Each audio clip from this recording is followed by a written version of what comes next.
Good evening and welcome to Cajun Talk, a public affairs presentation of KAJN. I'm your host, Tiffiany B. Tonight our guest is Brother Eric Willis Wowoh. Right. And he's the founder and executive director of Change Agent Network, and he's joining us tonight to talk about his new book, one of 3 books that will be coming out, Return of a Refugee. Let me share with you a bit of his story. Eric lived with his parents in Liberia, Africa. As a young child, his life was peaceful and stable until a brutal war broke out in 1989. When Eric was 12, he was captured by rebel fighters. They beat and tortured him, but he was miraculously saved. He left his country and became an international refugee in exile. And as a teenager, he lived in 11 different refugee camps in 12 different nations in West Africa and was separated from his entire family for 20 years. And tonight, we're joined with the author of this emotional true life story, the story of Eric Willis Wowoh, Return of a Refugee. Welcome to the program, Eric. Thank you. Very grateful to be here today. Thank you for the opportunity. I'm just excited to have you in the studio with us. Yeah, but thank you for the opportunity. It's great to be here today with you in the studio. All right. What can you tell us about your new book and why have you decided to share your story now? Well, the new book, it just came out. It was actually published in November last year, 2016. And then I published it because I felt like, we all have a story. God has that story He's written concerning every one of us' life. And the stories are not the same. It's different, different people, different faces, different locations of the world. But that's just one story each of us have. And sometimes some of us kind of reject the story. And sometimes we shy away from it, ashamed of it or afraid or, and then don't want to embrace that story. And we want somebody else's story. So I felt like, with all that I have been through as a child growing up, I've seen the very worst that life has to offer growing up in Africa as a child from a broken home, no background, poverty, and then coming over here to see the very best that the world has to offer. America is the very best of the world right now. It's the palace of the world. And being able to look at what's going on both sides, it's nothing but stories unfolding on both sides of the world. So I feel God is, He's the author of that story. He just wrote it about my life, and I'm just the character. So I thought it's important to share this with what I owe. I owe this to the generation coming after me and the generation before, and to the people around here to just say, hey, here's my own story. I survived these things, and if I could survive them, you can survive yours. Right. It doesn't matter what you have going on in your life. It's not as worse as this. So we can talk about your story, but here's my story, and let's see where your place is in this bigger story of what's going on. Right, and like I said, it's one of 3 books. Right. So this book entails about your life in the beginning. Right, and how I got to Lafayette, how I was born, what was life like for my parents back in Africa growing up, and then when I was born into that situation which I never chose, I had no power, no control over whatsoever.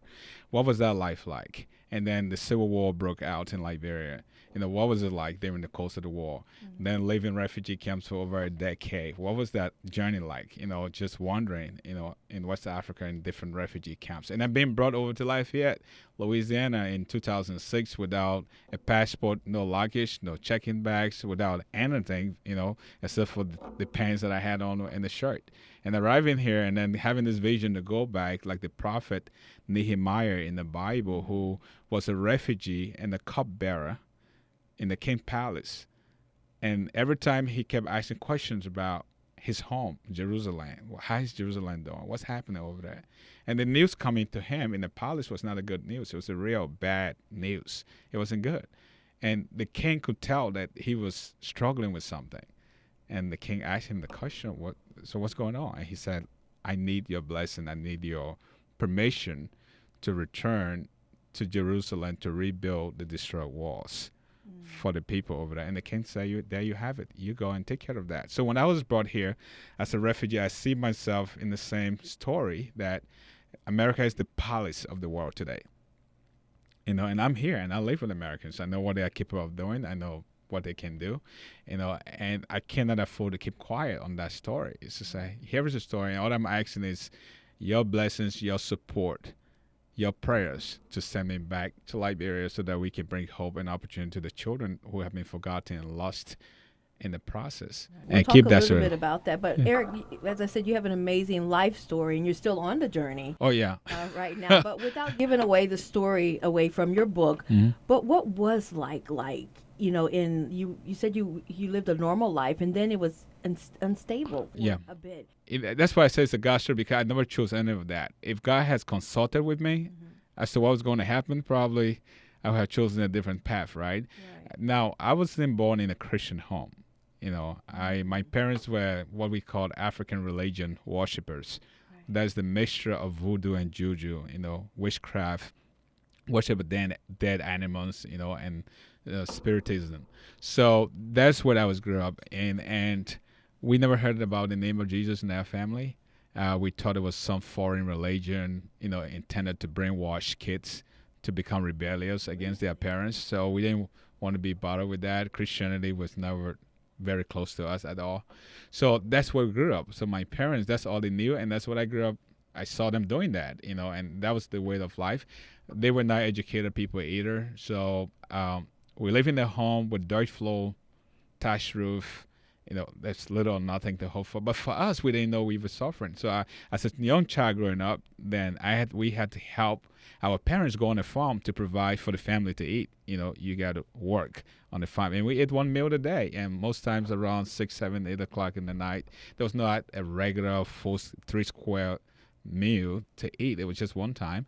And but that was life. And that was like the best part of life, because we were not running around because of Civil War. We were not away from our homes. Everybody was together. We were all together in the home. So for us, that was that's what I call the good old days. So you didn't have faith. So how did you get through the torture and everything that you went through? And that's where the God factor comes into this whole story. And there's no way you can share a story like this without saying God. But God every step along the way. So it was like that until the war broke out.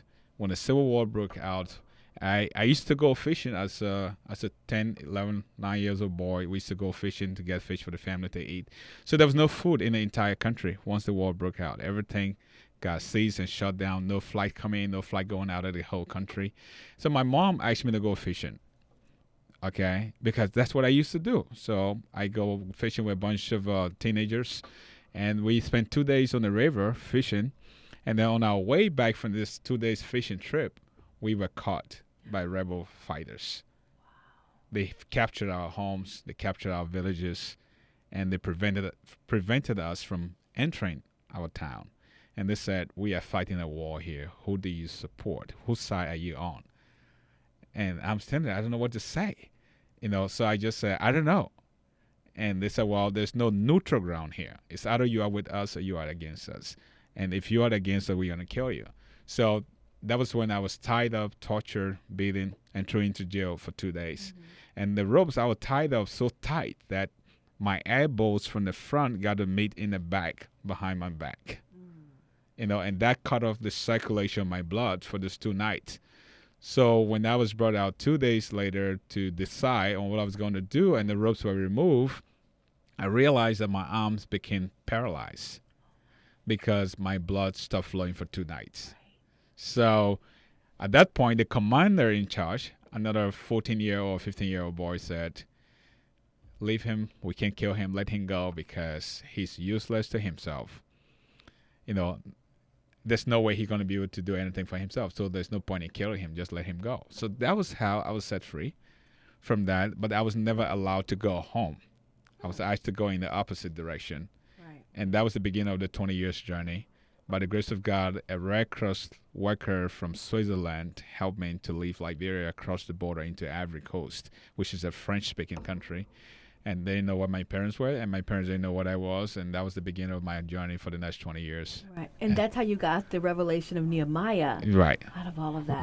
Out of that. Wow. If you're just joining us, once again, we're here with Brother Eric Willis Wowoh, founder and executive director of Change Agent Network, joining us to talk about how his new book, Return of a Refugee, the story of Eric Willis Wowoh.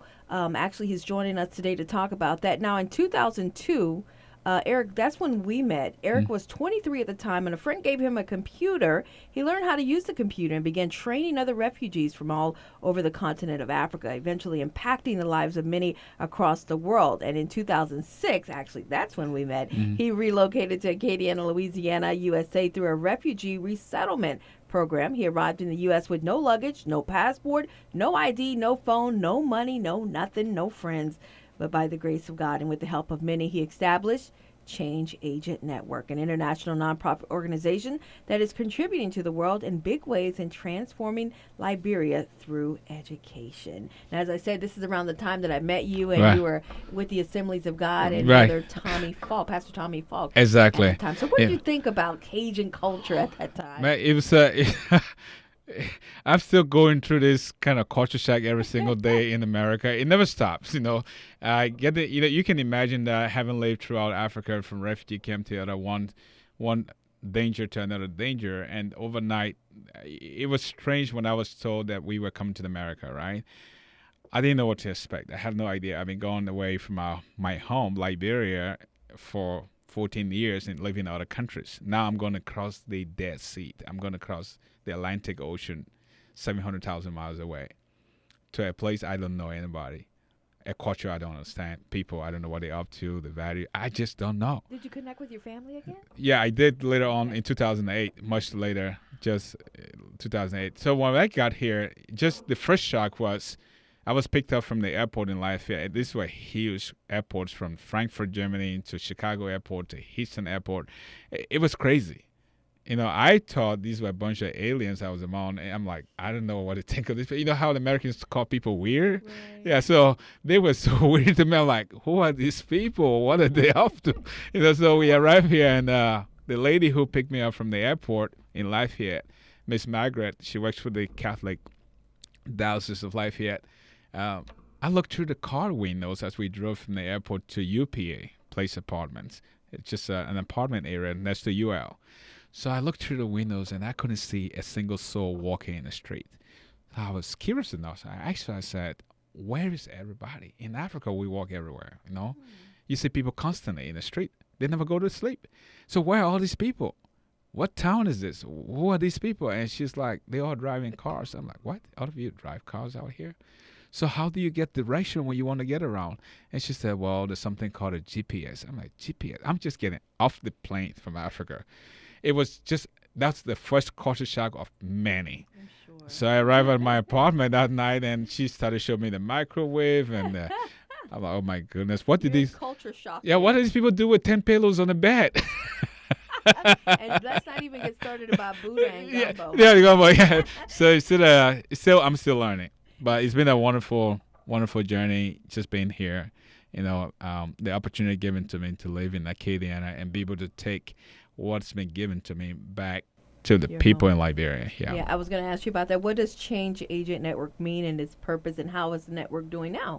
Well, Change Agent Network is just a network of change agents, people who are tired of what's going on in our world.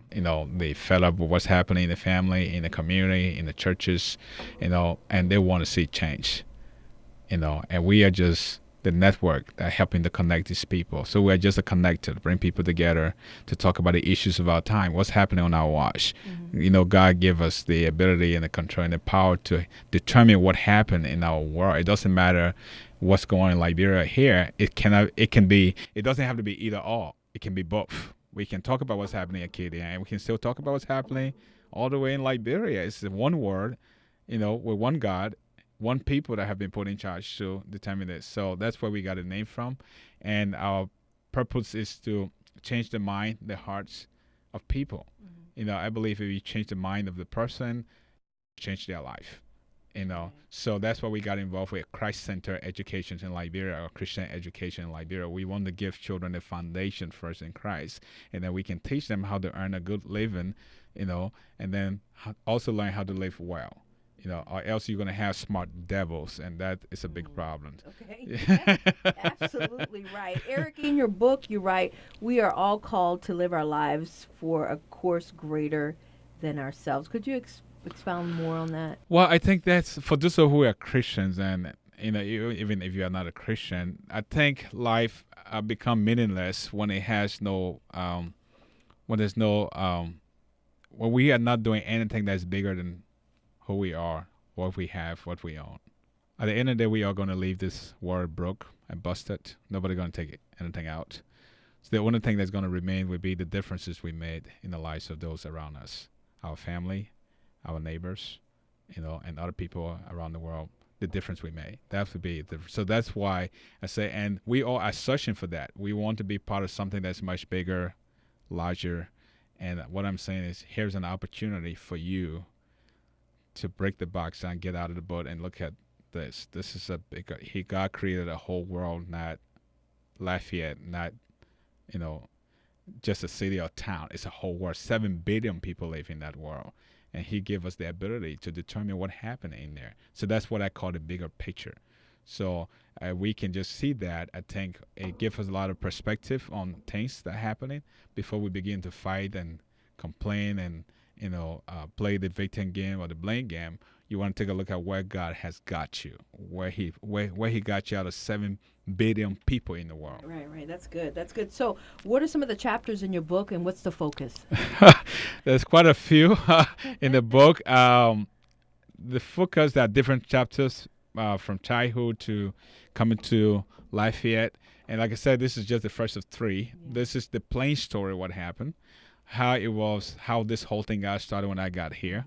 Mm-hmm. We built all these 14 schools in Liberia, educating about 3,000 children since 2006, since I came here as a refugee.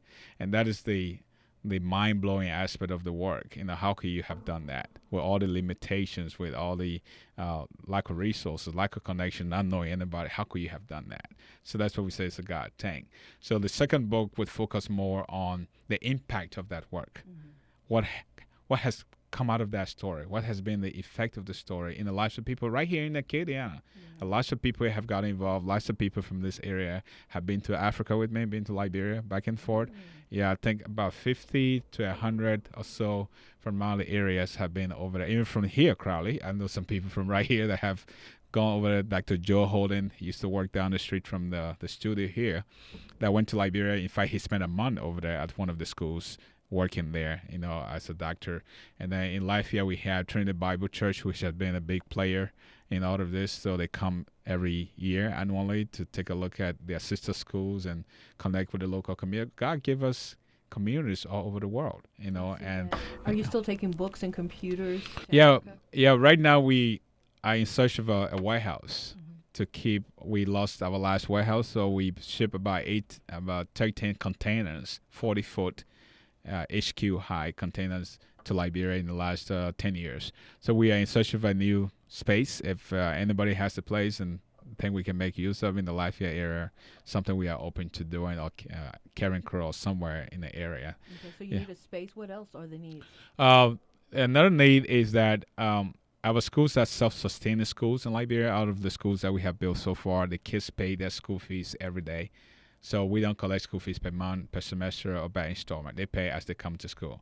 So it's like 50 cents a day when they come to school, and the 50 cents pays for their uniform, pays for their shoes, pays for school supplies, and in some cases, pay for their medical care at some of the schools. So the 50 cents is very doable because most people in Africa, in these third world nations, live day by day. There's no long-term planning. They're not worried about what's going to happen next week, next year. No, it's about how can we get through today. So the program was designed to meet them at their point of needs and provide the education they need for that day. But in the midst of that, we have like 100 students who cannot still afford to pay the 50 cents a day. Wow. So those 100 kids, we can kick them out. They are in the program. So on our website at KAJN-102.9 FM, there's a link there that helps people, give you the opportunity to sponsor the education of a child for $30 a month.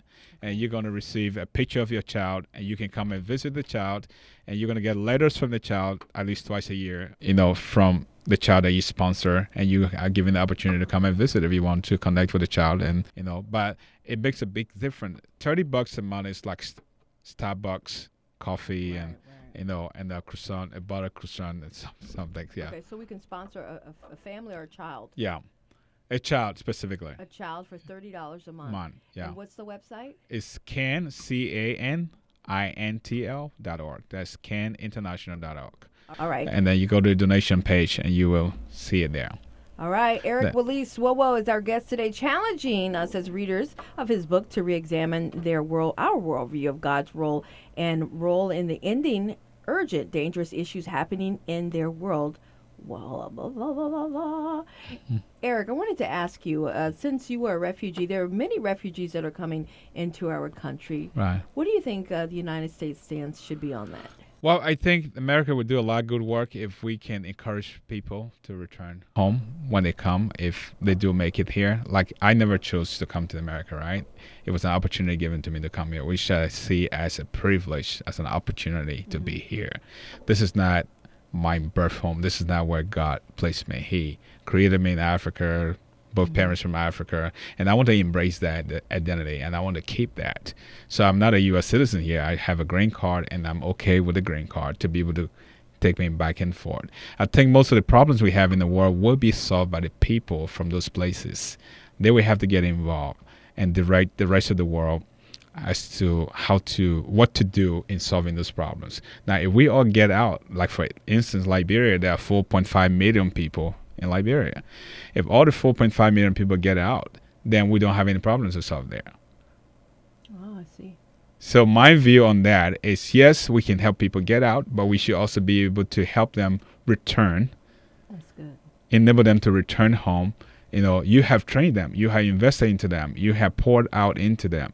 Now let them go and pass that on to others. Yeah, that's good. That's a good way to look at it. Yeah. Our guest again, Eric Willis Wowoh, his new book, Return of a Refugee. And is the book affordable? Yeah, it's affordable. You can get it online on Amazon, Return of a Refugee. And I think online should be $16. There's a Nook version, and there's a Kindle version on it on Amazon. Also, you can find that on Barnes & Noble. We have it there. And then on my website is www.returnofarefugee.com, or on the KAJN website, which is www.CANINTL.org. And you can order it. Now, every book that you order, by the way, helps us to advance the work we have going on in Liberia and help to spread the story. Like I said, we all have that story, and my job is to share mine and look forward to hearing from you as to your part in, what's going on here. Right. Okay. So there's paperback, dust jacket. You can get ebook as well. Of course. Right. And again, the book Return of a Refugee shows firsthand how trauma and rejections turns a young African boy into a man. That's right. Committed to sacrificing his everything to transform the lives of others in a hurting world. And this is the author's emotional true life story. You heard a bit of it today. I didn't want to give it all away. No, you can't do that. You don't want to do that. Let them get a book. Looking at the book right now, it's very colorful. And what I love about books, lots of pictures that tells the story. It's a story, yeah. And it looks like a good read. I haven't read it yet. Are you going to I'm going to autograph before I leave the studio. Yeah, sure. Can we give a book away? It will be my pleasure. Absolutely. We can give a book away. Yeah, okay, yeah. Guys, the first person that calls me when you hear this interview and tell me that I want a copy of the book, you get one autographed copy from Eric, direct. That's a promise. But one opportunity I want to say is that people are asking, how can I get involved with this? This is a story, but there's a work behind the story. There's a glory after the story. So we are not talking about the glory here, but we're talking about the story at this point. Now, what have we been doing is we've been taking teams from Acadiana area to Liberia. And we want people to connect. The intercultural relationship to see what's going on the other side of the lake. Like Jesus would tell the disciples, let's go on the other side, let's see what's happening. And he knew what's up. He knew what they were walking into. And we have a team out of Lafayette every year. We take 2-3 teams down there. You could come to provide medical services, work with the students in the school, work with the local women in the community, have Bible studies if you're interested in doing such thing, or sports, provide sporting activities, or leadership training, or agricultural work. Whatever your set skills are, there's a place for it in Liberia.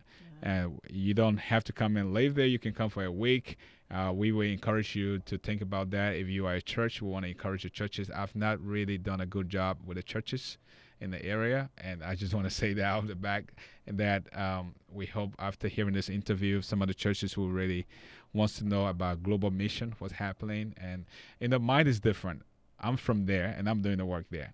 And all I'm asking for is your support to keep me there to do the work. And you can come and visit, and we can fellowship there, and vice versa. That's the key point I wanted to stress. Right. What do you want people to grasp or understand after reading your book? What I want them to understand is that no matter your situation, no matter where you are, no matter the negativity or labels that people place on you or society place on you, or even limitation, the environment where you were born, or the story of your birth surrounding your life, it is okay. God has a better plan, a better story. And you want to embrace that story and know that He made you the way He made you. You have no control over that whatsoever. Embrace it. Embrace your purpose. Embrace your identity. And that will lead to a sense of fulfillment in life. Because we live in the culture of confusion and comparison right now. And you want to be able to identify that. And that's what I'm trying to project there. That's why I call Return of a Refugee. I was brought here as a refugee, and I'm returning as a refugee. The same story has not changed, but my mind changed, my heart changed. And that's what I want people to know. That it's okay. That's your story. And that is all you have. Your identity lies in it. So embrace it. Yeah. So people who are going through some rough time right now with the economic situation in the area, a lot of stuff happening across the world. People bitter, fighting, confusion everywhere. It's just to say, let's stop for a moment. Just stop. And remind yourself of the story, where God took you from and where He's brought you. Look back and see where He took you from and how far He's brought you. And that will help you, because when you forget that story, you become ungrateful. You become unappreciative. I like it that you didn't allow the circumstances that you had to go through to make you bitter, but you embraced it to make you better. Exactly. And for His glory. For His glory, not for anybody else's glory, for His glory. And even the work that I do today is a tough job to be trying to run an international nonprofit in Africa, building schools and taking people, and then having a home here in life here in Louisiana. It's tough, but I'm not doing it for Eric. Right. I'm doing it for His kingdom. What He's done for me, I'm just handing that over. I'm just a steward. I'm a pipe. I'm a channel through which these things flow. I'm not to block it. I'm not to keep it. I call it unclogging the pipe. You got to clean that pipe, let it flow properly. Don't put anything in the way, because that leads to heart attack, high blood pressure, stroke. It leads to all kinds of stuff. So what I want people to walk away from is that if Eric could do this, and my story is not Eric. I can never do what Eric did. You don't have to be Eric. Just be you. Just embrace your own story. That's your story. But let the world know. Speaking of story, get the story. The story of Eric Walisi. Am I saying the name right? Eric Walisi, yeah. Walisi Wowoh, right? Right. You got it. Wowoh, Return of a Refugee. And the agent is Change Agent Network. If you want to find out more about them, how they're changing minds, hearts, and lives, again, how can they contact you? Well, you can contact me online first. That's at our website, www.KAJN-102.9 That's the website. And personal cell phone number is 337 area code 781-4208. Our Dallas office number is 214-890-4062. And email would be Eric Wowoh, which is ERICWOWOH at KAJN-102.9. So I'm going to be in town until June, the first week, and we have a team heading to Africa from Delaware and Maryland, and a few guys from Louisiana here going on this team. We'll be back by the end of July, from Liberia. So we really want to encourage people to get involved. Really, this is an opportunity to get involved with something that's much bigger. Yeah. Thank you for not being bitter. Thank you for allowing what God has allowed you to go through to make you better, so that we can get a hold and grasp what He's trying to do in our lives, which is to give Him glory, all the glory and the honor. And we can still move and have our being, and we can still grow in what we're going through. That's right. I mean, and I would share this quickly. I was on the plane a couple of months ago, and I was sitting down to a guy, next to the guy on the flight, and we were flying from Europe, and he said to me, what do you do? And I tried to talk to him about what I did, and he said, man, that's the problem. I said, what's the problem? He said, that's why I don't believe in God. I'm not a Christian. I said, oh, you don't believe in God? Why don't you believe in God? He said, Eric, look at what you just told me about. why would God allow all of this craziness to happen, all this trouble? He can fix it if he wants to fix it. And then I look at him after a while, and I said to him, you don't have the authority or the right to ask that question. You got it so good. You have not been through any of those trauma, trouble, death, danger. You've not been. So why are you having issue with God about those things that you've never experienced? You never went through. I should be the one. Yes. I should be getting angry, and I'm not getting angry. So what is your problem? And he just looked at me and said, yeah, Americans in the whole world have nothing to complain about. Compared to the rest of the world, 7 billion people, you are at the top of the list. Yeah. So I should be doing the complaining, and you just listen. Yeah, and we got on the plane, and he's like, thank you for letting me know that. But when you look at what Jesus went through, yeah. Who am I to complain about what I'm going through? Right? Yeah. So that's what the book is really about, is that let us look at it from a different perspective. Right. That's good. That's good. Is there a phone number? Maybe someone needs to get in contact with you? Like I said, it's 337-781-4208. That's my phone number. And the email is Eric Wowoh, ERICWOWOH at KAJN-102.9 FM. All right, guys. He's going to be here till June, so we have lots of time. He needs some teams, some churches, organizations. Maybe you have a ministry you would like to go. And I would love to speak to people, because this story is a story mostly has to do with young people, in the church. And I think it's a story for everybody. There's a place for everybody in this story. I encourage you to read it. I'm not going to talk about the whole thing. But if you have a speaking opportunity, you want me to come and share more, you want to hear more about it in person, please do not hesitate to give me a call or shoot me an email, and we can set up something. All right. But do it now. Because he's leaving in June, all right? And don't forget about the ministry for the kids. $30 a month. $30 a month, yeah. And once you sign up, we will know, and we will reach out to you. We give you the pictures of the kid, and you can pick the one you want to support that God placed on your heart, and that would be your, the person you've chosen to invest into that you've never met before. And they can find all of this out on your website again? KANINTL.org, and you go to the donate button, and it's going to be right there. God bless you. It's good seeing you again, my friend. Good seeing you, as always. Thank you so much. All right. This has been KAJN Talk, a public affairs presentation of KAJN. This program has been pre-recorded.